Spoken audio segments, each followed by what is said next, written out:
فلا أقسم بمواقع النجوم وإنه لقسم لو تعلمون عظيم إنه لقرآن كريم في كتاب مكنون لا يمسه إلا المطهرون تنزيل من رب العالمين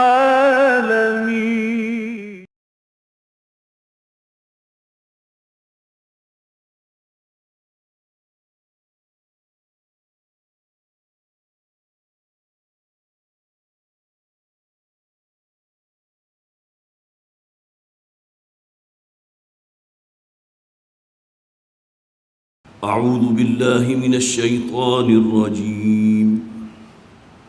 بسم الله الرحمن الرحيم.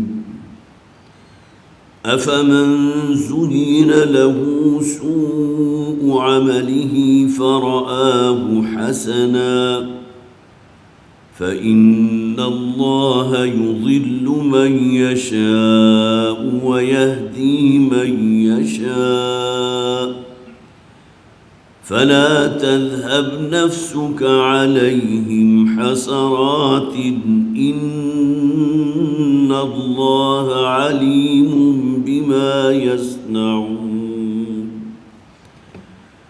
والله الذي أرسل الرياح فتثير سحابا فسقناه إلى بلد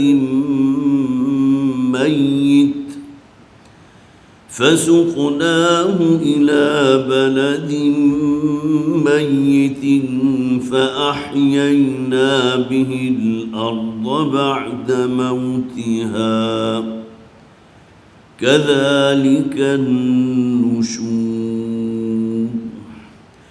من كان يريد العزة فلله العزة جميعا إليه يسعد الكلم الطيب والعمل الصالح يرفعه والذين يمكرون السيئات لهم عذاب شديد ومكر أولئك هو يبور.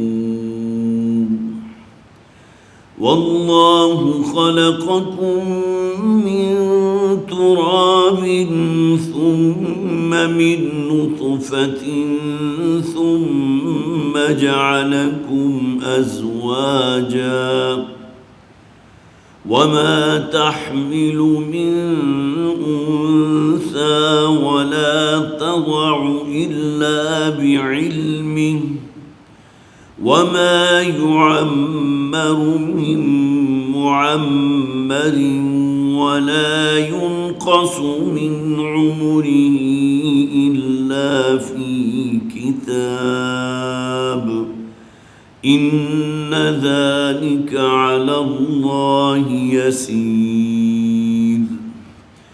وما يستوي البحران هذا عذب فرات سائغ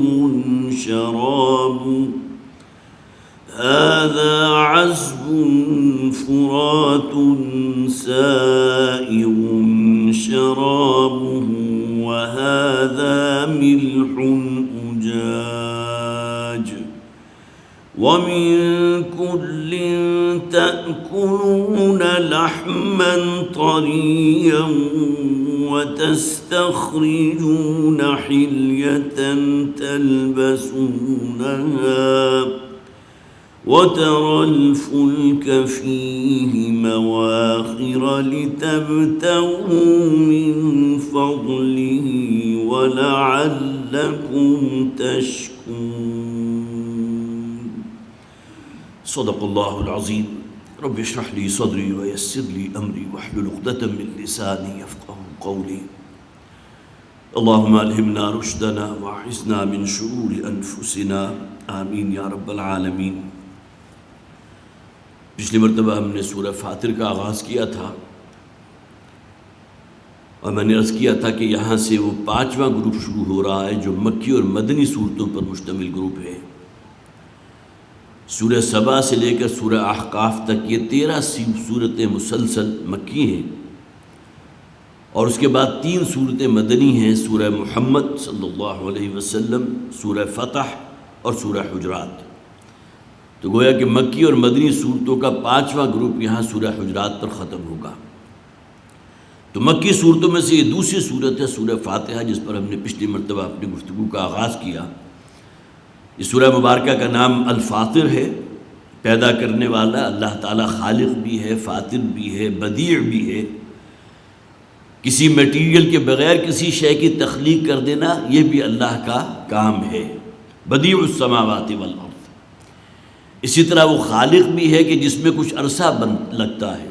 خلق السماوات والارض فی 6 ایام، یہ 6 ادوار ہیں، یہ 6 ایام ہیں کہ جن میں اللہ تعالیٰ نے اس کائنات کی تخلیق مکمل کی تھی۔ اور یہ سورہ مبارکہ وہ ہے جس کا آغاز اللہ کی حمد سے ہوا، جیسا کہ میں نے عرض کیا تھا۔ یہ دونوں صورتیں سورہ سبا اور سورہ فاطر، ان دونوں کا آغاز الحمدللہ کے الفاظ سے ہے۔ اس سورہ مبارکہ میں بالکل شروع میں جہاں اللہ کے لیے تعریف، مدح اور اس کی حمد کا بیان ہے، وہیں فرشتوں کا مقصد نزول کہ اللہ تعالیٰ نے فرشتوں میں بھی مختلف کیڈرز بنا دیے ہیں، ان کی درجہ بندیاں ہیں۔ اولو اجنحۃ مثنی و ثلاث و رباع۔ اس بات کو ہم نہیں سمجھ سکتے کہ اللہ تعالیٰ فرماتے ہیں کہ ہم نے فرشتے بنائے ہیں کہ جو 2 پروں والے، 2 بازوں والے، 3 پروں یا بازوں والے، اور 4 کی تعداد بھی آئی۔ اور یہاں گویا کہ ہمارے اکثر و بیشتر مفسرین نے مراد لیا ہے کہ یہاں ان کی جو طاقت ہے، جو اختیار اللہ نے فرشتوں کو دیا ہے، اس میں جو درجہ بندیاں ہیں اس کے حوالے سے ذکر کیا گیا۔ اور حضرت عبداللہ ابن عباس رضی اللہ تعالیٰ عنہ کی روایت پھر ذہن میں تازہ کر لیجئے۔ حضور نے فرمایا جب میں نے پہلی مرتبہ جبرائیل کو دیکھا تھا، یہ سورہ مدثر کی جو ابتدائی آیات نازل ہوئی تھی، تو فرماتے ہیں کہ پورا افق جو ہے وہ بھرا ہوا تھا حضرت جبرائیل کے وجود سے۔ اصل ملک کی صورت میں دیکھا، جو فرشتے کی صورت ہے، اور حضور نے فرمایا کہ ان کے 600 پر تھے یا 600 بازو تھے۔ اب یہاں گویا کہ 600 کی تعداد بھی کثرت کے لیے ہے کہ معلوم ہوتا ہے کہ تمام فرشتوں کی جو پوری ایک کیٹیگری ہے اس کے ٹاپ پر ہیں حضرت جبرائیل علیہ السلام، جن کو اللہ تعالیٰ نے بہت اونچا درجہ عطا فرمایا۔ پھر اللہ نے فرمایا کہ اللہ جس کے لیے اپنے رحمت کے دروازے کھول دیتا ہے، کوئی طاقت ایسے نہیں ہے جو اس رحمت کو روک سکے، اور جس کے لیے اللہ تعالیٰ ان دروازوں کو بند کر دیتا ہے تو کوئی طاقت ایسی نہیں کہ جو اس کو کھول سکے۔ اب یہاں رحمت سے مراد وحی بھی لی گئی ہے، اللہ تعالیٰ کی رحمت کا بہت بڑا ظہور، جو اللہ تعالیٰ نے ہم انسانوں کی ہدایت کے لیے جو کلام نازل فرمایا ہے، وقتاً فوقتاً وحی کے ذریعے اللہ تعالیٰ نبیوں اور رسولوں تک اپنا پیغام بھیجتے رہے ہیں، تو رحمت کا وہ دروازہ کھول دینا اور بند کر دینا یہ اللہ کے اختیار میں ہے۔ جب تک اللہ نے چاہا بنی اسرائیل میں وہ دروازہ کھلا رہا۔ حضرت اسحاق سے جو آغاز ہوا، حضرت ابراہیم علیہ السلام کے جو بیٹے ہیں حضرت اسحاق اور ان کے بیٹے حضرت یعقوب، وہاں سے جو سلسلہ شروع ہوا تو حضرت عیسیٰ علیہ السلام تک سینکڑوں نہیں ہزاروں انبیاء آئے، اور حضرت اسماعیل علیہ السلام کی اولاد میں، حالانکہ یہ دونوں بیٹے حضرت ابراہیم کے، حضرت اسحاق بھی حضرت اسماعیل بھی، لیکن حضرت اسماعیل کی اولاد میں تقریباً 1800 برس کے وقفے کے بعد نبی اکرم صلی اللہ علیہ وسلم کا ظہور ہوا۔ تو معلوم ہوا کہ وحی کا دروازہ اللہ تعالیٰ کی اپنے فیصلے، اپنی حکمت پر ہے، جس کے لیے چاہتا ہے اس دروازے کو بند کر دیتا ہے۔ بنی اسرائیل کے لیے بند کر دیا گیا، اس لیے کہ ان کی جو ناہنجاریاں تھیں، وہ جو جسے قرآن خود کہتا ہے ضربت علیہم الذلۃ والمسکنۃ وباؤوا بغضب من اللہ، وہ تو اللہ کی مغضوب علیہم قوم ہے۔ تو ان کے لیے اس رحمت کے دروازے کو اللہ نے بند کر دیا اور اس کو کھول دیا بنی اسماعیل کے لیے۔ پھر بڑا ایک سرچنگ کویسچن کیا گیا تھا، جو پچھلی آیات ہم نے پڑھی تھی، کیا اللہ کے علاوہ کوئی ہے جو تمہیں آسمان اور زمین سے رزق فراہم کر سکتا ہو؟ وہ الفاظ جو خاص طور پر نوٹ کیجئے، اس کے اندر جو ایک جلالی انداز ہے، هل من خالق غیر اللہ یرزقکم من السماء والارض، کیا اللہ کے سوا بھی کوئی ہے ہستی ایسی، کوئی تمہارا معبود جسے تم خالق سمجھتے ہو، جسے تم کوئی حاجت روا مشکل کشا سمجھتے ہو، جو تمہیں روزی فراہم کر سکتا ہو؟ کیا اللہ کے سوا بھی کوئی ہستی ایسی ہے؟ یرزقکم من السماء والارض، جو آسمان اور زمین سے تمہارے لیے رزق کا، روزی کا بندوبست کرے۔ یا آسمان سے بارش کا برسنا، گویا کہ اللہ تعالیٰ کی طرف سے وہ روزی جو آسمان سے زمین تک تم تک پہنچی ہو، پانی کے بغیر تو حیات کا ہی، یا کسی شخص کے یا کسی حیوان کی جان کی جو ہے، پانی کے بغیر تو اس کا امکان نہیں ہے۔ اسی طرح نبی اکرم صلی اللہ علیہ وسلم سے مخاطب ہو کر فرمایا گیا، اے نبی آپ پریشان نہ ہوں، آپ سے پہلے بھی کتنے نبی اور رسول آئے کہ جن کی تکذیب کر دی گئی، اور ان انبیاء میں سے تو وہ بھی تھے کہ جن کو باقاعدہ قتل کر دیا گیا، شہید کر دیا گیا۔ تو لہٰذا اگر ان لوگوں کی طرف سے، مشرکین مکہ کی طرف سے کوئی مخالفت کا معاملہ بڑھتا چلا جا رہا ہے تو آپ چندہ پریشان نہ ہوں، ہوگا وہی جو اللہ کو منظور ہے، اور اللہ تعالیٰ نے یہ بات طے کر دی ہے، کتب اللہ لاغلبن انا ورسولی، اللہ نے یہ بات طے کر دی ہے کہ میں اور میرا رسول لازماً غالب آ کر رہیں گے۔ تو لہٰذا آپ جو ہے کسی پریشانی میں، کسی اضطراب میں مبتلا نہ ہوں۔ اور پھر آخری آیات جو ہم نے پچھلی مرتبہ پڑھی تھی، وہاں بھی یا ایھا الناس، اے لوگو یہ دنیا کی زندگی، فلا تغرنکم الحیات الدنیا، یہ دنیا کی زندگی کہیں تمہیں دھوکے میں مبتلا نہ کر دے، یہی ہے کہ جو تمہیں غافل کر دیتی ہے اپنی موت سے بھی، آخرت سے بھی، مرنے کے بعد کی زندگی سے، حساب کتاب سے، یہاں کی چمک دمک، یہاں کی زیب و زینت، یہاں جو بڑی پاورفل اٹریکشنز ہیں جو انسان کے جو نفسانی اور ہوائے نفس جو ہیں اس کو اپنی طرف کھینچنے والی ہیں، فلا تغرنکم الحیات الدنیا ولا یغرنکم باللہ الغرور، اور وہ جو سب سے بڑا دھوکے باز ہے، مجسم شیطان ابلیس لعین، وہ کہیں تمہیں اللہ کے بارے میں دھوکے میں مبتلا نہ کر دے۔ اور اس کے بعد ان الشیطان لکم عدو، دیکھو یہ شیطان تمہارا ازلی دشمن ہے، فاتخذوہ عدوا، جس طرح کسی دشمن سے اپنا بچاؤ اور اپنی حفاظت کرتے ہو، یہی معاملہ شیطان کے ساتھ تمہارا ہونا چاہیے کہ اس کے جو حملے ہیں وہ تو وہاں سے تمہیں تاکتا ہے، وہاں سے حملہ آور ہوتا ہے جس کا تم گمان بھی نہیں کر سکتے، تو لہذا اس کے بارے میں جو ہے پوری طرح ہوشیار رہو۔ اب یہ دوسرا رکوع جو شروع ہو رہا ہے اس کا آغاز ہی بہت خوبصورت آیت سے ہوا، افمن زین لہ سوء عملہ فرآہ حسنا، یہ بھی اصل میں ایک فقرہ کہنے کے بعد ایک درمیان میں وقفہ ہے، ایک سوال پوز کر دیا گیا کہ بھلا وہ شخص افمن زین لہ سوء عملہ، کہ جس کے برے اعمال کو اس کے لیے مزین کر دیا گیا، اس لیے کہ انسان کی طبیعت کے اندر جو اس کے ہوائے نفس ہے، جو نفسانی خواہشات ہیں، ان النفس لامارۃ بالسوء، یہ برائی کی طرف، معصیت کی طرف، اللہ کی نافرمانی کی طرف کھنچتا ہی ہے۔ یہ تو وہ بڑی اسٹرانگ ول ہوتی ہے انسان کی کہ جو اپنے اس نفس کو منہ زور گھوڑا جو ہے اس کو لگام دے کر رکھتا ہے۔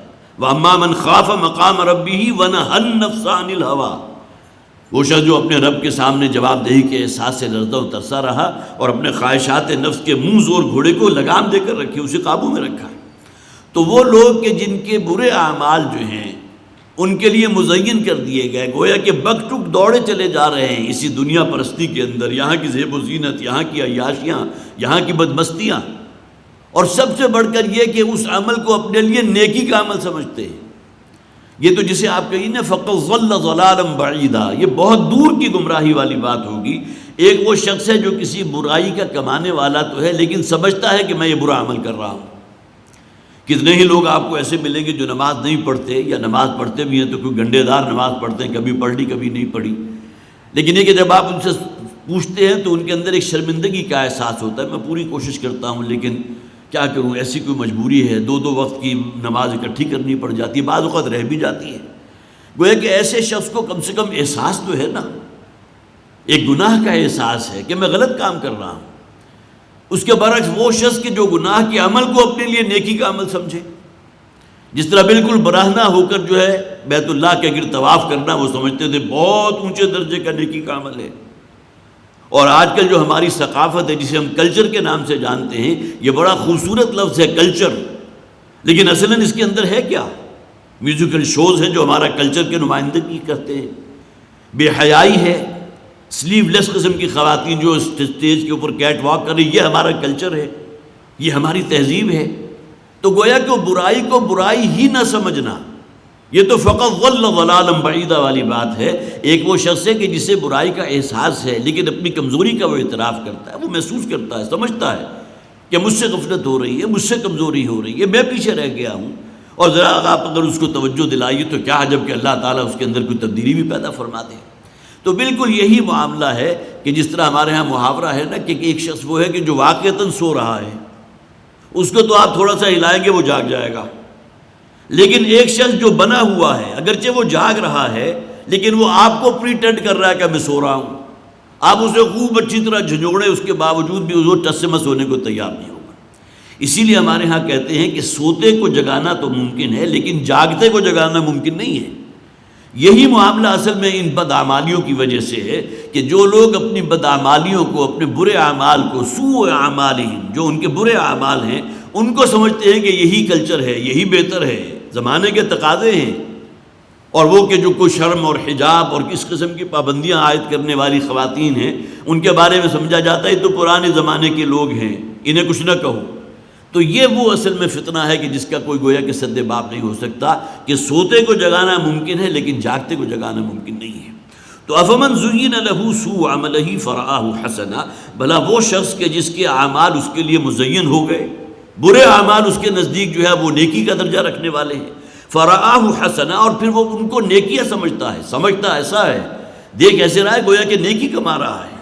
فإن اللہ یضل من یشاء، اب دیکھیں آگے بالکل جو ہے وہ ٹون چینج ہو گئی۔ اب یہاں معلوم ہوتا ہے کہ ایک کویسچن پوز کر دیا گیا، بھلا وہ شخص جو اپنے بدعمالیوں کو نیک عمل سمجھتا ہے، اب آگے فل ان دا بلینک جو ہے میرے اور آپ کے لیے کھول دی گئی۔ اب یہاں یہ بھی ہو سکتا ہے کہ بھلا وہ شخص جو اپنے آپ کو برے اعمال کو ہی نیک اعمال سمجھتا ہے، کیا اس کی گمراہی کا کوئی ٹھکانہ ہے؟ جس کے نزدیک برائی ہی نیکی بن گئی، گویا کہ اقدار ہی بالکل تلپٹ ہو گئی، شرم و حیا کا جنازہ نکلنا کلچر کا نام قرار پایا، تو بھلا وہ شخص کے جو اپنے اعمال بد کو اچھا سمجھے اس کی گمراہی کا کوئی ٹھکانہ ہے؟ اسی طرح بھلا وہ شخص جو اپنے اعمال کو برے اعمال کو اچھا سمجھے، کیا برابر ہو سکتا ہے اس شخص کے کہ وہ شخص جو نیکی کے اوپر قائم ہے اور نیکی کا علمبردار بن کر کھڑا ہو؟ یہ بالکل پول اپارٹ طرز عمل ہے۔ ایک وہ شخص ہے جو برائیوں میں گھرا ہوا ہے بلکہ اسی کو نیکی سمجھ رہا ہے، اور دوسرا وہ شخص ہے کہ جو ہر برائی سے اپنے آپ کو روکنے والا ہے۔ اما من خاف مقام ربہ ونہى النفس عن الہویٰ، یہ نفس کا جو منہ زور گھوڑا ہے اس کو لگام دینے والا ہے، کیا یہ برابر ہو سکتے ہیں؟ اسی طرح بھلا وہ شخص جو اپنے اعمال بد کو ہی نیک سمجھتا ہو، اے نبی صلی اللہ علیہ وسلم کیا آپ اسے ہدایت دے سکتے ہیں؟ اب یہ تمام چیزیں آپ اپنے طور پر ساتھ لگا سکتے ہیں، اس لیے کہ وہ بات کہہ کر گویا کہ اس جملے کو مکمل کر دیا گیا۔ اب آگے آپ خود سوچ لیجئے کیا ہو سکتا ہے۔ اس میں یہ بھی ایک آگے کا حصہ پر کیا جا سکتا ہے کہ بھلا ایسے شخص کو اللہ تعالیٰ راہیاب کرے گا جس کے اندر ڈھٹائی اور سرکشی اس درجے بڑھ گئی ہو کہ وہ اپنی بدیوں ہی کو نیکیاں سمجھنے لگا ہو، اسی کے اوپر بڑا نازا ہوں۔ الذین ضل سعیہم فی الحیات الدنیا وہم یحسبون انہم یحسنون صنعا، ایک جھلک جو ہے سورہ کہف کی اس آیت میں بھی دکھا دی گئی۔ بھلا وہ شخص کہ جس کی پوری زندگی کی سعی و جہد، محنت اور مشقت جو ہے صرف اسی دنیا کے گرد گھوم رہی ہے، ضل سعیہم فی الحیات الدنیا، وہ بالکل گم ہو کر رہ گیا اس دنیا کے اندر، اور اپنی جو کچھ نیکیوں کے اعمال ہیں اس پر بڑا اسے ناز ہے کہ میں نے تو فلاں نیکی بھی کی تھی، مسجد میں کارپٹ دلوا دیے تھے، اے سی لگوا دیا تھا، فلاں کام کیا تھا، لیکن پلٹ کر یہ دیکھنے کو تیار نہیں ہے کہ جو رقم اس نے صدقہ و خیرات کی تھی وہ حلال تھی بھی یا نہیں تھی، کہیں اس کے رزق کے اندر کوئی حرام شے تو نہیں شامل ہو گئی تھی۔ اس اعتبار سے اس کے احساسات اگر کند ہو چکے ہوں تو یہ وہ شے ہے جو پھر اللہ تعالیٰ کو مطلوب نہیں ہے۔ خواہ وہ خانہ کعبہ کے پردے پکڑ پکڑ کر اللہ کو پکارے، بہت دور دراز کا سفر کر کے وہاں تک پہنچے، یا رب فانا یستجاب لذلک، حضور نے فرمایا اس شخص کی دعا کیسے قبول ہوگی؟ ومطعمہ حرام وملبسہ حرام وغذی بالحرام، کہ جس کا کھایا پیا بھی حرام کا ہے، جس کا لباس بھی حرام کا ہے، اس کا تن و توش بھی حرام غذا پر پڑ کر بڑا ہے۔ تو یہ چیزیں اگر ہمارے نزدیک جو ہے واقعتاً فوکس نہیں کی جاتی تو پھر وہ ملمہ کاری کی کوئی نیکی تو ہو سکتی ہے کہ دیکھنے میں نیکی ہے، لیکن اصل اس کے اندر یا تو ریاکاری کا پہلو ہے یا اس کا انر کور موجود نہیں ہے۔ تو افمن زین لہ سوء عملہ فرآہ حسنا، بھلا وہ شخص کہ جس کے برے اعمال ہی اس کے نزدیک بڑے حسین بن چکے ہوں، بڑے مزین ہو چکے ہوں، اور وہ ان کو بڑی قدر کی نگاہ سے دیکھتا ہو، بڑا اچھائی سمجھتا ہو، فإن اللہ یضل من یشاء ویہدی من یشاء، تو اللہ تعالیٰ ہی ہے کہ پھر جو جسے چاہتا ہے وہ ہدایت دیتا ہے۔ یہ قانون قرآن میں بہت سے مقامات پر آیا، ہدایت اسے ہی دیتا ہے جو ہدایت کے راستے پر چلنا چاہتا ہے، اور گمراہ اسے کرتا ہے جو گمراہی کے راستے کو ترک کرنے کو تیار نہیں۔ ایک شخص اس راستے کو ترک کرنے کو تیار ہے، عزم اور ارادہ بھی کرتا ہے، تو اللہ تعالیٰ معاذ اللہ ظالم نہیں ہے کہ اسی برائی کے راستے پر یا گناہوں کے راستے پر ہی اس کو جو ہے چلتا رہے، بلکہ یہ کہ اس کو پھر ہدایت کے راستے سے نوازتا ہے۔ فإن اللہ یضل من یشاء ویہدی من یشاء، اللہ تعالیٰ جسے چاہتا ہے ہدایت دیتا ہے، جسے چاہتا ہے گمراہ کرتا ہے۔ فلا تذهب نفسك علیہم حسرات، اب یہ الفاظ بھی بہت خوبصورت ہیں، تو اے نبی صلی اللہ علیہ وسلم، واحد کے صیغے میں حضور سے خطاب کیا گیا، آپ اپنے جان کو ہلکان نہ کیجئے ان کے اوپر افسوس کی وجہ سے۔ یہ مضمون بھی قرآن حکیم میں بہت سے مقامات پر آیا۔ سورہ شعراء کے اندر فرمایا گیا لعلک باخع نفسک الا یکونوا مؤمنین، سورہ شعراء کی آیت نمبر 3 ہے۔ اے نبی صلی اللہ علیہ وسلم، شاید کہ آپ اپنے آپ کو ہلاک کرنے کے درپے ہیں، اس احساس کے تحت کہ اپنے آپ کو ہلاک کرنے کے درپے ہیں کہ یہ لوگ ایمان کیوں نہیں لا رہے۔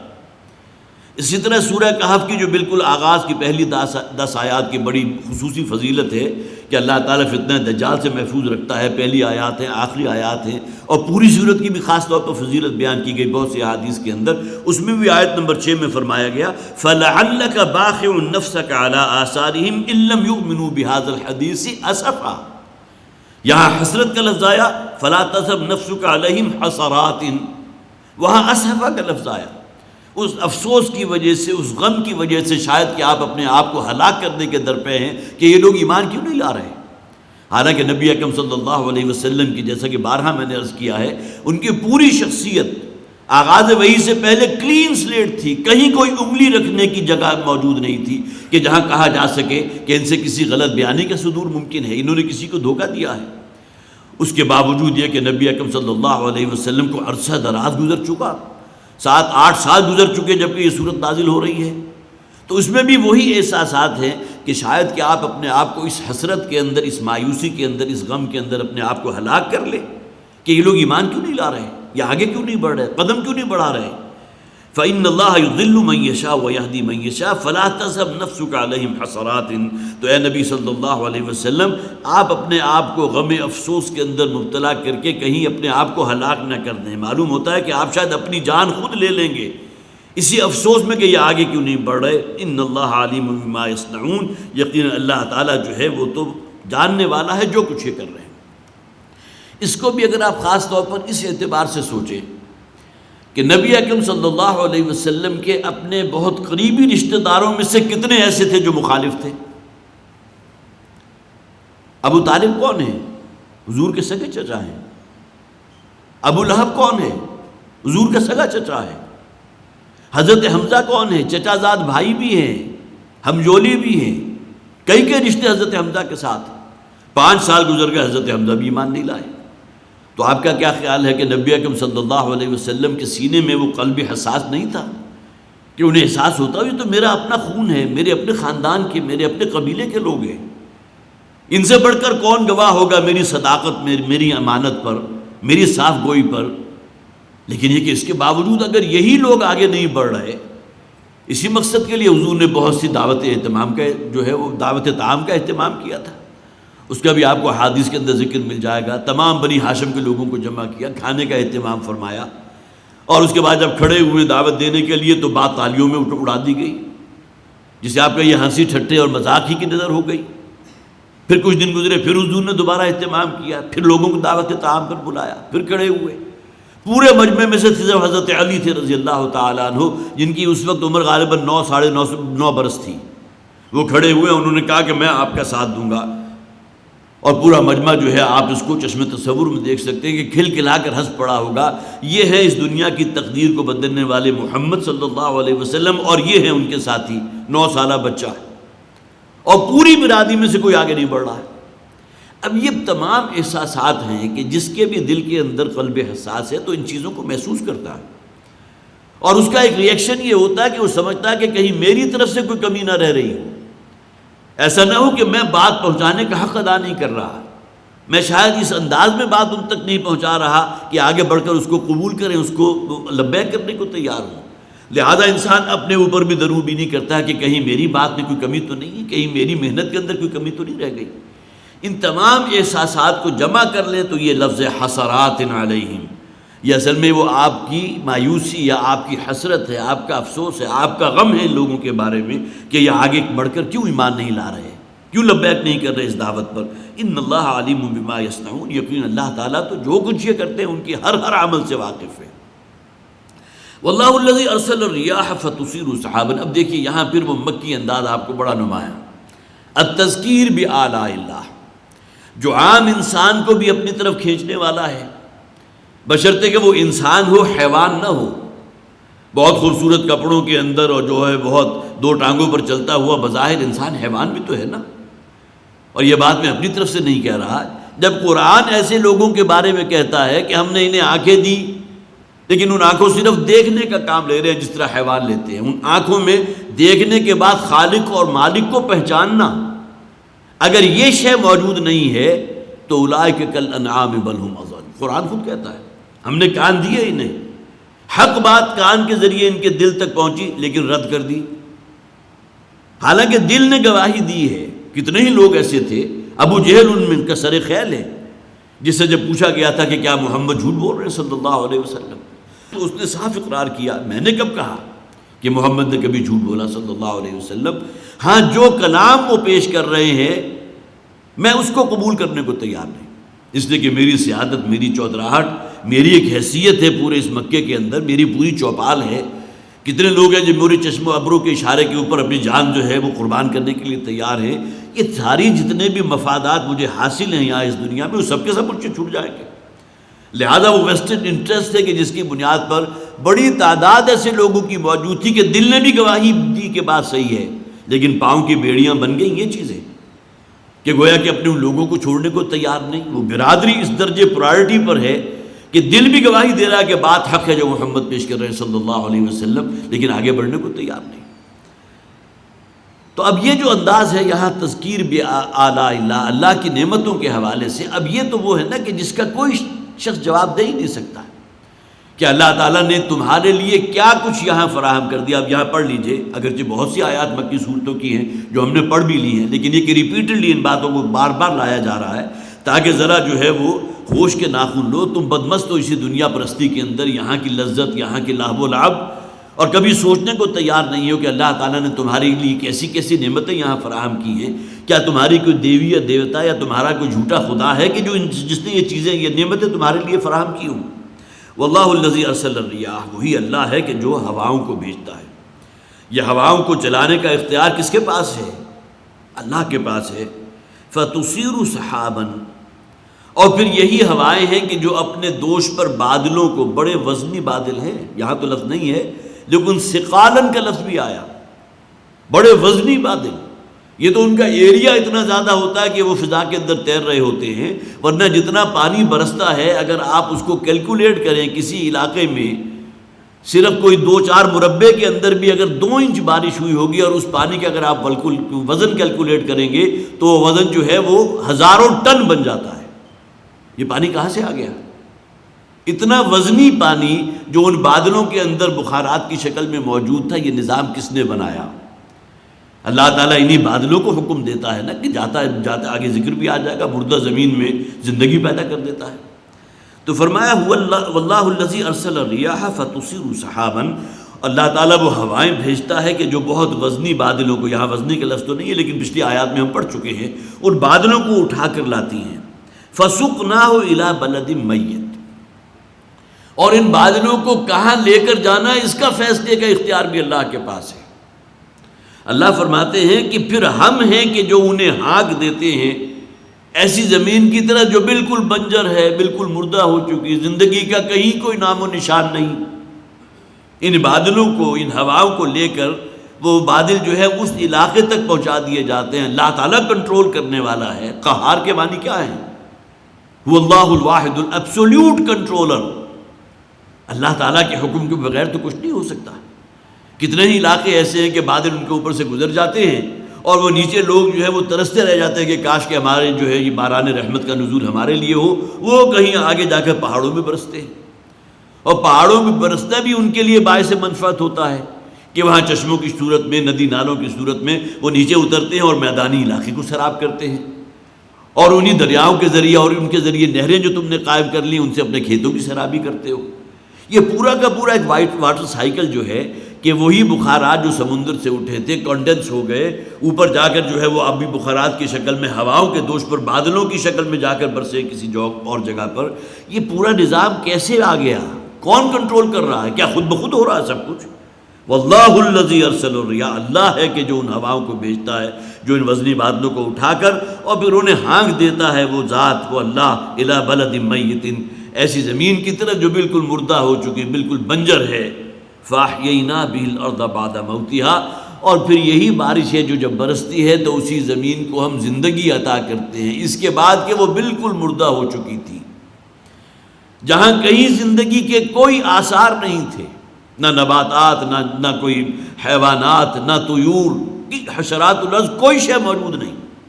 لیکن ایک بارش ہوئی، معلوم ہوتا ہے پورے علاقے نے جو ایک سبز قالین اوڑھ لیا. وہ کیسی نباتات تھی کہ جو اندر زمین میں موجود تھی کہ وہ فوراً اگی ہے اور سبز قالین کی طرح جو ہے زمین کو ڈھانک لیا. یہ تو بعض حضرات جو ان علاقوں میں رہتے ہیں، عرب کا علاقہ ہے سنگلاخ سرزمین، جہاں جب گرمیوں میں جاتے ہیں تو آپ سوچ نہیں سکتے کہ کوئی شخص یہ خیال کر سکتا ہے کہ یہ علاقہ کبھی اس طرح بالکل ہرا بھرا ہو جائے گا کہ جس کا آپ تصور نہیں کر سکتے. بالکل مردہ زمین، سنگلاخ زمین. لیکن یہ کہ بارش برستی ہے تو جس طرح کی کوئی جو ہے اپنے اوپر لباس اوڑھ لیتا ہے، یہی معاملہ ان زمینوں کا ہوتا ہے. تاحد نگاہ اب جو ہے وہ سبزی ہے، اور نئی نئی جو ہے اللہ تعالیٰ پھول انواع و اقسام کے وہ بھی پیدا ہو رہے ہیں، زندگی بھی پیدا ہو گئی. لاکھوں قسم کے حشرات الارض جو ہے زمین میں سے نکل آئے، وہ رینگتے پھر رہے ہیں. پھر مینڈکوں کی 100 فوج ظفر موج ہے. اس کا تجربہ تو آپ کو بھی ہوا ہوگا.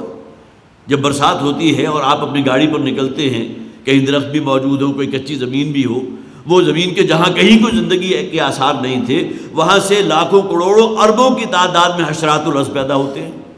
اور کوئی مرکری بلب چل رہا ہوتا ہے، اس کے گرد جو ہے لاکھوں کی تعداد میں وہ گردش کر رہے ہیں، ان کے پر ٹوٹ جاتے ہیں، پھر زمین پر سنڈیوں کی شکل میں رینگتے رہتے ہیں. کہاں سے آ گئے؟ یہ پورا نظام جو ہے، ان چیزوں کو دیکھنے کے بعد بھی اگر انسان کا ذہن اپنے خالق کی طرف جو ہے منعطف نہ ہو، ان کو کہتا ہے اللہ تعالیٰ اولئک کالانعام بل ھم اضل. یہ بظاہر کان بھی رکھتے ہیں، حق بات پہنچی لیکن قبول کرنے کو تیار نہیں. دل نے گواہی دی کہ بات سچ ہے لیکن قدم آگے بڑھانے کو تیار نہیں. لہم قلوب لا یفقہون بہا ولہم اعین لا یبصرون بہا. کئی مقامات پر قرآن حکیم میں اس مضمون کو بیان کیا گیا. فاحیینا بہ الارض بعد موتها، اور پھر یہ کہ ہم اسی کے ذریعے، اسی پانی کے ذریعے اس زمین کے جو بالکل مردہ تھی ہم زندگی عطا کر دیتے ہیں. کذالک النشور، اب یہ تو تمہاری آنکھوں کا مشاہدہ ہے نا کہ مردہ زمین زندہ ہو گئی، انواع و اقسام کی حشرات الارض پیدا ہو گئے، وہ بالکل ایک سبزے کی چادر اس نے اپنے اوپر اوڑھ لی. یہی معاملہ ہے انسانوں تمہارا بھی ہونے والا ہے. تم بھی اسی زمین کے اندر جس طرح وہ کہیں حشرات الارض موجود تھے نا، مردہ تھے یا کس شکل میں تھے ہم نہیں کہہ سکتے. آپ ان کو زمین کو کھود لیں، جب وہ خشک تھی، مردہ تھی، آپ کو کہیں کوئی شے نظر نہیں آئے گی. لیکن پانی کے برستے ہی جیسے ہی وہ پانی زمین میں جذب ہوا، اب زندگی ہی زندگی ہے، موجزن ساقی ہے. معلوم ہوتا ہے ہر طرف آپ کو زندگی نظر آ رہی ہے. یہی معاملہ انسانوں کا ہونے. کذالک النشور، اسی طرح اللہ تعالیٰ پھر تم سب کو جمع کر دے گا، تمہارا جی اٹھنا ہوگا. نشر، نون شین اور را، یہ آتا ہے دوبارہ اٹھانے کو. گویا کہ ہم نے انشرنا، ہم نے اٹھایا، ہم نے دوبارہ زندہ کر دیا. تو وہ انسان کے جن کے کہیں D N As, R N As اسی زمین کے اندر کہیں بکھرے ہوئے ہیں، بلکہ ایک حدیث کے الفاظ ہیں، نبی اکرم صلی اللہ علیہ وسلم نے فرمایا، حدیث کا چونکہ ابن کثیر سے میں نے لی ہے، اس میں حوالہ موجود نہیں تھا، لہذا میں اس کا جو ہے وہ حوالہ دینے سے قاصر ہوں، لیکن الفاظ موجود ہے، وہ صحیح حدیث ہے. صحاح ستہ میں سے تو یقیناً ہے کہ قیامت کے دن اللہ تعالیٰ، قیامت کے دن تمہارا رب، حضور کے الفاظ ہے، تمہارا رب ایک ایسی بارش نازل فرمائے گا کہ لوگ زمین سے اسی طرح نکلیں گے جس طرح کہ تم مردہ زمین سے حشرات الارض کو نکلتے ہوئے دیکھتے ہو. گویا کہ وہی نقشہ جو یہاں کھینچا گیا کہ وہ بارش جب برسی ہے زمین کے اوپر اور ہر طرف زندگی ہی زندگی ہے، یہی معاملہ ایک دفعہ ہوگا قیامت کے دن بھی. اللہ تعالیٰ ایسی بارش برسائے گا کہ جس کے نتیجے میں وہ جو پیوند خاک ہو چکے ہیں، جن کے کوئی D N A R N A electron proton کہیں زمین کے اندر مکس ہو چکے، مرکب کمپاؤنڈ بن چکے، وہ سب کے سب دوبارہ جمع ہو کر زمین سے اسی طرح نکل کھڑے ہوں گے جس طرح تم اپنی آنکھوں سے دیکھتے ہو زمین سے نباتات کا نکلنا اور حشرات الارض کا نکلنا۔ اور نباتات والا جو سائیکل ہے اس کا ذکر تو قرآن میں بہت سے مقامات پر ہے، صرف فرق یہ ہے نا کہ نباتاتی سائیکل جو 4-6 مہینے کا ہوتا ہے، انسانی سائیکل جو ہے 60-70 برس کا ہے، بس اس کے علاوہ کیا فرق ہے؟ من کان یرید العزت فللہ العزت جمیعا، جو شخص بھی طلبگار ہے یا چاہتا ہے العزت، اصل عزت، وقار۔ دیکھیے ایک عزت وہ ہے جسے ہم جھوٹی عزت کہتے ہیں، جس کی بنیاد روپیہ پیسہ، اس کے سوا کچھ نہیں، یہاں کا سٹیٹس، لہذا سٹیٹس کے ساتھ بھی ہم ایک لفظ لگاتے ہیں جھوٹا سٹیٹس، کردار کے اعتبار سے خالی، لیکن چونکہ روپیہ پیسہ ہے لہذا ایک پورے علاقے میں پوری بستی کے اندر ایک دھونس ہے، مہمان خصوصی کے طور پر بلائے جائیں گے، ریڈ کارپٹ ٹریٹمنٹ ہوگا، بڑے بڑے سپاس نامے پیش کیے جائیں گے، جو قرآن میں کہا گیا نا کہ ایسی باتیں پیش کی جاتی ہیں جو وہ سننے والے بھی حیران رہ جاتے ہیں کہ یہ کام تو ہم نے کیے ہی نہیں تھے جو ہمارے کھاتے میں ڈال دیے گئے۔ گویا کہ ایسی باتوں کی تعریف بما لم یفعلوا، الفاظ قرآن حکیم کے، جو انہوں نے سرے سے کیے ہی نہیں تھے، وہ بھی گویا کہ کریڈٹ ان کو دے دیا جاتا ہے۔ سپاس نامے تو اسی قسم کی بکواس کے اوپر مشتمل ہوتے ہیں نا، جس کا حقیقت سے کوئی تعلق نہیں ہے۔ تو یہ عزت وہ ہے جو جھوٹی عزت ہے، سوا اس کے اور کچھ نہیں، جس کی بنیاد روپیہ پیسہ، اور یہاں کی ایک جسے آپ کہیے کہ وہ ایک آرٹیفیشل جو جس مقام کے اوپر وہ موجود ہیں۔ تو جو کوئی بھی اصل عزت کا طالب ہے فللہ العزت جمیعا، تو اصل عزت تو اللہ ہی کے پاس ہے، جو قرآن میں کہا گیا کہ ان اکرمکم عند اللہ اتقاکم، تم میں سب سے زیادہ عزت دار وہ شخص ہے جس کے دل میں اللہ کا تقوی موجود ہے۔ اگر تقوی اور خدا خوفی ہے تو اس کی سیرت و کردار و اعمال کے اندر جو نکھار پیدا ہو گیا، روپے پیسے سونے چاندی بلینز آف ڈالر، ان سب سے بڑھ کر یہ ایسٹ ہے، اس لیے کہ دنیا تو فانی ہے۔ یہ بل گیٹس صاحب اگر آج کھربوں پاکستانی روپیز میں کھربوں کے اگر وہ اونر ہیں تو یہ سارا سلسلہ ان کی زندگی سے آنکھ بند ہونے تک کا ہے نا۔ یہ الگ بات ہے کہ اللہ تعالیٰ نے ان کے دل میں شاید یہ بات ڈال دی، جیسا کہ کہا گیا نا اللہ تعالیٰ اپنی مخلوق خدا کے لیے یا دین کا کام بھی بعض ایسے لوگوں سے لے لیتا ہے جو اللہ کے کافر ہوتے ہیں، نافرمان ہوتے ہیں، لہذا اپنا سرمایہ جو ہے چیریٹی کے اندر، لوگوں کی بہبود کے اندر، خدمت خلق کے اندر، ایسی بہت سے آپ کو بڑی نمایاں مثالیں مل جائیں گی جو اپنی زندگی ہی میں بہت بڑا جو ہے کھاتہ کھول دیتے ہیں، اور وصیت یہ ہوتی ہے کہ ہمارے مرنے کے بعد ہمارے جو ٹریلینز آف ڈالرز وہ تقسیم کر دیے جائیں، فلاں فلاں ہیڈز اس کے اندر تقسیم کر دیے جائیں۔ یہ سوچ بہرحال کسی درجے میں ایک بہتر سوچ تو ہے، لیکن وہ کہ جو اپنے ہی حسن کا دیوانہ بنا پھرتا ہوں، جو صرف اپنے روپے پیسے ہی کے اوپر تکیے کیے ہوئے ہے، اور وہ سمجھتا ہے ان مالہ اخلدہ، کہ یہ مال جو ہے شاید اسے ہمیشہ کی زندگی دے دے گا یا ہمیشہ اس کے پاس رہے گا، تو یہ سب سے بڑا دھوکہ یہی ہے۔ تو اگر عزت کے طالب ہو، اگر تم عزت چاہتے ہو، تو عزت تو اللہ کی ذات کے ساتھ ہے، اللہ پر ایمان، اس کا تقوی، ان اکرمکم عند اللہ اتقاکم۔ اور دوسرا مفہوم یہاں یہ بھی لیا گیا کہ یہ لوگ عزت دار سمجھتے تھے، ظاہر ہے کہ جو بھی پورا عرب ہے اس کے اندر قریش مکہ والے، وہ اپنے آپ کو بڑا عزت دار سمجھتے تھے، کہ اس لیے کہ ان کی تولیت یا ملکیت میں اللہ کا گھر تھا۔ اس وقت تک تو توحید کا کوئی نشان نہیں تھا، اپنے آپ کو دینی ابراہیمی پر سمجھتے تھے، خاص سمجھتے ہوں، لیکن 360 بت تو موجود تھے نا بیت اللہ کے اندر، تو یہ سمجھتے تھے کہ ہمیں عزت جو ملی تو ان بتوں کی وجہ سے ملی۔ اب اسی عرب کے بڑی وسیع سرزمین ہے عرب کی، وہ کہیں دور دراز کا کوئی قبیلہ موجود ہے، اور ان کا ایک بت یا دیوی یا دیوتا جو ہے اس مجسمے کی شکل میں یہاں موجود ہے۔ اب وہاں سے چڑھاوے آ رہے ہیں، نذرانے آ رہے ہیں، سال کے سال لوگ آ رہے ہیں، کسی نے منت مانگی ہے کہ فلاں دیوی اگر میرا یہ کام ہو گیا تو فلاں دیوی کے چرنوں کے اندر یہ بھیڑ چڑھا دوں گا، یہ نذرانہ دے دوں گا، یہ چڑھاوا دوں گا۔ تو گویا کہ وہاں رہنے والوں کی اکانومی کا بھی بہت بڑا دار و مدار اس بات پر ہے، اس بات پر تھا اس وقت تک، اور انہیں یہ اندیشہ ہو گیا تھا کہ اگر ہم نے دین محمدی صلی اللہ علیہ وسلم کو کہیں پکڑ لیا تو یہ بت پرستی اور یہ ساری چیزیں ختم ہو جائیں گی، تو وہ جو چڑھاوے اور نذرانے اور یہ تمام چیزیں ہمیں حاصل ہوتی ہیں، جو بہت بڑی بنیاد بنتی ہے ہماری اکانومی کی، اس کا کیا بنے گا؟ جو کہا گیا نا سورہ قریش میں فَلْيَعْبُدُوا رَبَّ هَذَا الْبَيْتِ الَّذِي أَطْعَمَهُم مِّن جُوعٍ وَآمَنَهُم مِّن خَوْفٍ، یہ سمجھتے ہیں کہ شاید انہیں روزی اور رزق جو مل رہا ہے اس کی بنیاد وہ چڑھاوے اور وہ نظریں اور منتیں ہیں جو ان بتوں کو چڑھائی جاتی ہیں، جبکہ وہ اللہ ہے کہ جو اس گھر کا رب ہے، جو تمہیں رزق دیتا ہے، بھوکے ہو تو تمہیں کھانا کھلاتا ہے، پیاسے ہو تو تمہیں پانی کا بندوبست کرتا ہے۔ اب یہ تمام چیزیں جو ہے اس کو اپنے ذہن میں رکھیے، تو عزت جو ہے وہ اللہ کے ساتھ ہے۔ یہ دیوی اور دیوتا یہ تمہاری عزت کا جو ہے وہ بنیاد نہیں ہے۔ اور پھر یہ کہ اصل میں جیسا کہ میں نے عرض کیا کہ ان اکرمکم عند اللہ اتقاکم، خدا خوفی اور تقوی اگر انسان کے دل میں موجود ہے تو یہ ہے کہ جو اسے عزت دار بنانے والا ہے، جو شرف کی بنیاد ہے۔ تو من کان یرید العزت فللہ العزت جمیعا، تو جو شخص بھی عزت کا طلبگار ہے، عزت چاہتا ہے، تو اسے تو جان لینا چاہیے کہ عزت کل کی کل اللہ ہی کی ہے۔ الیہ یصعد الکلم الطیب والعمل الصالح یرفعہ، یہ بہت اہم آیت ہے۔ اسی کی طرف چڑھتا ہے، عروج پاتا ہے کلمہ طیبہ۔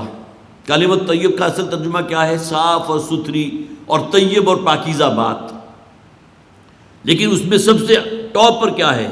کلمہ طیبہ۔ سورہ ابراہیم کے اندر جو فرمایا گیا نا مثل کلمۃ طیبۃ کشجرۃ طیبۃ اصلھا ثابت وفرعھا فی السماء، وہ کلمہ طیبہ کی مثال تو اس پاکیزہ اور اس تناور، اس مضبوط شجر طیب کی سی ہے، اس پاکیزہ اور مقدس درخت کی سی ہے کہ جس کی جڑیں جو ہے زمین میں گہری اتری ہوئی ہوں اور آسمان سے اس کی شاخیں آسمان کی باتیں کر رہی ہوں، وہ آسمان کی خبر لا رہی ہوں، فی السماء بلندی تک پہنچی ہوئی ہوں اور اپنا بھرپور پھل دیتا ہوں۔ یہ ہے شجرۃ طیبہ۔ مثل کلمۃ طیبۃ، کلمہ طیبہ، یہاں کیا فرمایا گیا؟ الیہ یصعد الکلم الطیب، اسی کی طرف عروج پاتا ہے، اسی کی طرف چڑھتا ہے کلمہ طیبہ، صاف ستھری بات۔ اس کی مختلف توجیحات ابھی میں آپ کے سامنے رکھوں گا۔ والعمل الصالح یرفعہ، اور یہ جو عمل صالح ہے یہ اصل میں اس میں اور مزید نشو و نما لاتا ہے، مزید نکھار پیدا کرتا ہے، مزید بڑھوتری کرتا ہے۔ یہاں ایک بات تو طے ہو گئے کلمہ طیبہ جس کا تعلق ہمارے عقیدے سے ہے، لا الہ الا اللہ محمد رسول اللہ، اور اعمال صالحہ والعمل الصالح، یہ دونوں مل کر ایک اکائی بنتی ہیں۔ بلکہ اس کے بارے میں بہت ہی خوبصورت بات کسی نے کہی ہے کہ یہ کلمہ طیبہ جو ہے، یہ شجرہ طیبہ، یہ مرجھا جاتا ہے اگر اس کی آبیاری اعمال صالحہ کے ذریعے نہ ہو۔ اگر انسان کی سیرت اور کردار گویا کہ یہ وہ پانی ہے جو اس کلمہ طیبہ کو اور مزید نشو و نما دے رہا ہے، ایمان کو مزید گہرا کر رہا ہے۔ والکلم الطیب یرفعہ، اور یہ کلمہ طیبہ جو ہے یصعد الکلم الطیب والعمل الصالح یرفعہ، تو کلمہ طیبہ صاف اور نکھری اور پاکیزہ بات، اور اس کے ساتھ اگر سیرت اور کردار کا یہ جوڑ لگا ہوا نہ ہو تو بڑے پیارے الفاظ جیسے کہ میں نے ایک تفسیر میں پڑھے تھے، تو وہ پھر کلمہ طیبہ کا جو درخت جو ہے وہ پھر مرجھا جائے گا، وہ ویران ہو جائے گا، اس کے اندر اس کی آبیاری نہیں ہوگی اعمال صالحہ کے ذریعے، تو وہ نشو و نما نہیں پا سکے گا۔ اسی طرح اس سے مراد اچھا کلام بھی ہے، کلمہ طیب اچھی بات۔ قرآن حکیم اپنے آپ کو احسن الحدیث کہتا ہے، اللہ نزل احسن الحدیث کتاب متشابہہ، اللہ تعالیٰ نے نازل فرمائی احسن الحدیث، تمام کلام میں، تمام باتوں میں سب سے عمدہ بات، سب سے اچھی بات۔ تو ایک مراد یہ بھی ہے کہ اچھا کلام اور اس کے ساتھ اچھا عمل، یہ دو چیزیں مل کر گویا کہ ایک اکائی کی تکمیل کرتی ہیں، دونوں چیزیں لازم ہیں۔ اسی طرح آیات قرآنیہ بھی مراد ہے، احسن الحدیث بہترین بات، بہترین کلام، احسن الکلام، یہ اللہ تعالیٰ کا قرآن ہے، اللہ کی آیات ہے، اس کی کتاب، اور اس کے ذریعے بھی اس کے ساتھ اعمال صالحہ کی اگر وہ جو ہے اس کے ساتھ اس کا پیوند لگا ہو، تو اب یہ چیز ہے جو انسان کی اس کی جو معنوی شخصیت ہے اس کی نشو و نما کو آگے بڑھاتی ہے۔ والذین یمکرون السیئات لہم عذاب شدید، اور وہ لوگ کہ جو مکر اور اپنے داؤ اور اپنے چالوں کے اندر ہیں، بری بری چالیں چلنے والے ہیں، لہم عذاب شدید، ان کے لیے بہت شدید عذاب ہے۔ دیکھیے حق و باطل کی کشمکش ہمیشہ سے رہی، اللہ تعالیٰ انبیاء اور رسولوں کو بھیجتا رہا، اور ان کا مقابلہ کرنے کے لیے اسی قوم کے اندر سے بڑے سرکش اور باغی اللہ کے وہ کھڑے ہو گئے۔ کتنے ہی انبیاء کو جیسا کہ میں نے عرض کیا تھا کہ قتل بھی کر دیا گیا، صرف کلمہ حق کہنے کی پاداش میں جان لے لی گئی ان کی۔ بے شمار مثالیں ایسی موجود ہیں، اور ہمارے دور میں بھی معلوم ہے حق کی بات کرنے والے جنہوں نے پھانسی کا پھندا جو ہے چوم کر اپنے گلے میں ڈالا۔ اخوان المسلمین کی جو ٹاپ کی قیادت تھی، انتہائی صالح جماعت. اور وہ کیا تھا؟ یہ اعلاء کلمت اللہ کے لیے کھڑی ہوئی تھی نا. لیکن مصر میں جو پھر سلوک کیا گیا جمال عبد الناصر کے زمانے میں، اور اس کے بعد بھی اخوانیوں کے اوپر جس قسم کے ظلم و ستم کے پہاڑ توڑے گئے ہیں، آپ اس کا تصور نہیں کر سکتے. ان کی جو بالکل قیادت تھی، جو ٹاپ کی لیڈرشپ تھی، ان سب کو پھانسی پر چڑھا دیا گیا، اکثر و بیشتر کو. تو ان کا جرم کیا تھا؟ یہ حق و باطل کا مارکا جو ہے ہمیشہ سے برپا رہا ہے، اور یہاں باطل جو ہے مد مقابل بن کر آیا ہے حق کے. اگرچہ قرآن یہ کہتا ہے کہ اللہ تعالیٰ جو ہے حق کے کوڑے کو باطل پر مانتا ہے اور پھر باطل کا بھیجا نکال دیتا ہے. اینڈ یہی ہوتا ہے. اللہ تعالیٰ کی طرف سے عذاب آیا، وہ بڑے بڑے باغی اور سرکش جو ہے کٹے ہوئے کھجور کے تنوں کی طرح ان کی لاشیں زمین پر پڑی ہے. اور لِتَكُونَ كَلِمَةُ اللَّهِ الْعُلْيَا، اللہ کا کلمہ بول بالا ہو گیا، رسول وقت بھی غالب ہو گئے، اور وہ کہ جو ایمان لائے تھے وہ بھی سرفراز ہو گئے، وہ بھی کامیاب ہو گئے. نبی اکرم صلی اللہ علیہ وسلم نے قدم بقدم جو ہے ایک عملی جد و جہد کرتے ہوئے اسلام کو غالب کیا. تقریباً آپ 13 برس مکی زندگی کے اور 8 برس مدنی زندگی کے، آپ کہہ سکتے ہیں 21 برس تو لگے ہیں نا. خون پسینہ ایک کیا ہے محمد رسول اللہ صلی اللہ علیہ وسلم اور آپ کے جان لیواؤں نے، آپ کے جانثاروں نے. تو یہ کشمکش ہمیشہ سے موجود رہی ہے. تو حق کے مقابل میں جو باطل ہو گئے، ان کی سازشیں ہیں، ان کی ریشہ دوانیاں ہیں، ان کی پلاننگ ہے، ان کی منصوبہ بندیاں ہیں. اور یہ بات آپ کے علم میں ہے کہ دار الندوہ کے اندر باقاعدہ مشاورت طلب کی گئی تھی. اور مشاورت میں کون کون لوگ موجود تھے؟ عتبہ موجود تھا، ولید موجود تھا، ابو جہل موجود تھا. یہ ٹاپ کے لیڈرز تھے جو سب کے سب پھر جہنم واصل ہوئے میدان بدر میں. گویا کہ اللہ کے عذاب کا کوڑا ان پر اس شکل میں برسا نا. یہ سب جمع ہوئے تھے اور مجلس شورا ان کی ہوئی ہے، مشاورت طلب کی گئی. کسی نے یہ رائے دی کہ محمد کو جو ہے یہاں سے ہمیں عرب سے کم نکال دے، جلا وطن کر دو. کسی نے یہ رائے دی کہ ان کو جو ہے کسی کنویں میں ڈال دو. حضرت یوسف علیہ السلام کا قصہ اپنے ذہن میں لے آئیے. کسی نے کہا انہیں گھر کے اندر نظر بند کر دو. جس طرح شعبہ ابی ہاشم یا شعبہ ابی طالب کے اندر بھی 3 سال کا عرصہ بیتا تھا نا نبی اکرم صلی اللہ علیہ وسلم اور ان کے نام لیواؤں پر. 3 برس تک جو کیفیت ان کی رہی، آپ اس کا کبھی حالات پڑھیں تو واقعتاً انسان پر لرزہ طاری ہوتا ہے. تو یہ مختلف قسم کے مشورے آ رہے ہیں. کسی نے کہا کہ ان کو قتل کر دو، یہ روز کا ٹنٹا جو ہے نا، اس کا معاملہ ختم ہونا چاہیے. بالآخر ابو جہل کی جو رائے تھی اس کے اوپر فیصلہ ہو گیا. جتنے بھی وہ ارکان شورا تھے جو مشاورت ہو رہی تھی، ولید بھی تھا، عتبہ بھی تھا، اور بھی پتہ نہیں کون کون ہوں گے، ان سب نے اس بات پر اتفاق کیا کہ ہاں میرا خیال ہے کہ اصل میں تو جان ہماری تبھی چھوٹے گی جب تک ہم محمد صلی اللہ علیہ وسلم کو قتل یا شہید نہ کر دیں. وہ اپنی دانش میں تو قتل ہی کرنا چاہتے تھے نا. اور پوری پلاننگ ہو گئی پورے عرب کے مختلف. اب دیکھیے اس پلاننگ کے اندر کتنی دیر لگی ہوگی. یہ نہیں کہ 1 گھنٹے کے اندر بات طے ہو گئی. وہ دور دراز کے قبیلوں کے نوجوانوں کو طلب کیا گیا. بڑی سیکرٹ پلاننگ تھی. جو سورہ ابراہیم میں کہا گیا نا کہ ان کے مکر تو وہ ہیں کہ جو پہاڑوں کو اپنی جگہ سے ٹلا دیتے ہیں. اتنی پختہ منصوبہ بندی، تاکہ یہ کہ جب حضور کی جان ہم لیں گے، جب محمد کو قتل کریں گے صلی اللہ علیہ وسلم، تو پھر یہ کہ ان کا خون جو ہے کسی ایک شخص کے اوپر نہ ہو. یہ مختلف قبیلے کے نوجوان لائے گئے، انہیں جمع کر دیا گیا. اور ایک اللہ کی چال تھی. جس رات انہوں نے پلاننگ کی تھی، نبی اکرم صلی اللہ علیہ وسلم جو ہے ان کی نگاہوں کے سامنے سے گزر گئے، ان کے آنکھیں پر پردہ ڈال دیا گیا. یہ اللہ کی پلاننگ تھی. تو فرمایا والذین یمکرون السیئات، وہ لوگ کہ جو بڑا مکر کرتے ہیں، چالیں چلتے ہیں، بڑی پلاننگ کرتے ہیں اپنی برے عزائم ان کو پورا کرنے کے لیے، لہم عذاب شدید، ان کے لیے تو بڑا دردناک، بہت شدید عذاب، بڑا سخت عذاب ہے. وہ مکر اولئک ہوا یبور، اور ان لوگوں کی تمام پلاننگز اور جتنے منصوبے تھے وہ سب کے سب جو ہے یبور، بالکل ختم ہو گئے. وہ سب جو ہے گھاٹے کا سودا تھا. اپنے کسی منصوبے کو عملی جامہ نہیں پہنا سکے، اپنے کسی منصوبے کو جو ہے اپنی اس کی منطقی انتہا تک نہیں پہنچا سکے. اور آخری بات جو میں نے عرض کی تھی، دار الندوہ میں اس پلاننگ کے بعد بھی جب اللہ تعالیٰ کی تدبیر ان پر غالب آ گئی تو اس کے بعد کیا ہے، پھر اللہ تعالیٰ نے رستہ کھول دیا. پھر مدینہ کی طرف ہجرت ہوئی ہے. اور یہی کلمہ حق تھا کہ جس کا کوڑا ان کی پیٹھ پر برسا ہے. اور ان کی وہ ٹاپ کی لیڈرشپ، جن میں وہ لوگ بھی موجود تھے جو اس مشاورت کے اندر تھے، مجلس شورا کے رکن تھے، ان کے بھی جو ہے وہ جسے آپ کہیے کہ لاشیں پڑے ہوئے میدان بدر کے اندر. تو اللہ تعالیٰ کی چال اپنی ہے. اللہ تعالیٰ نے ہر شے کے لیے ایک وقت مقرر کیا ہے. اہل ایمان کی آزمائش، ان کی پرکھ تو لازماً ہو کر رہے گی، لیکن یہ کہ بالآخر جو ہے نا جاء الحق وزهق الباطل ان الباطل كان زهوقا. اللہ تعالیٰ جس شے کو حق قائم فرماتا ہے اس کا غلبہ ہوتا ہے، حق غالب ہو کر رہتا ہے، اور باطل جو ہے اس کے نصیب کے اندر کہیں غلبہ نہیں ہے.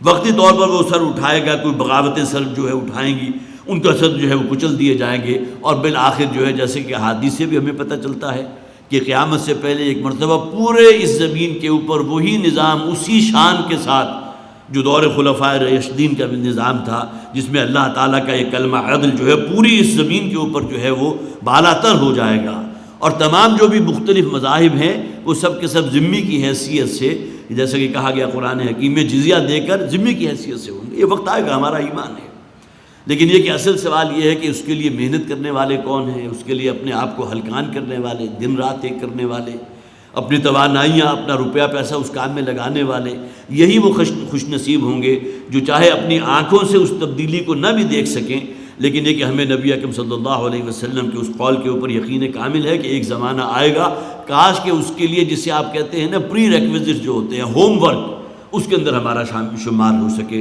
بارک اللہ لی و لکم فی القرآن العظیم و نفعنی و ایاکم بالآیات والذکر الحکیم۔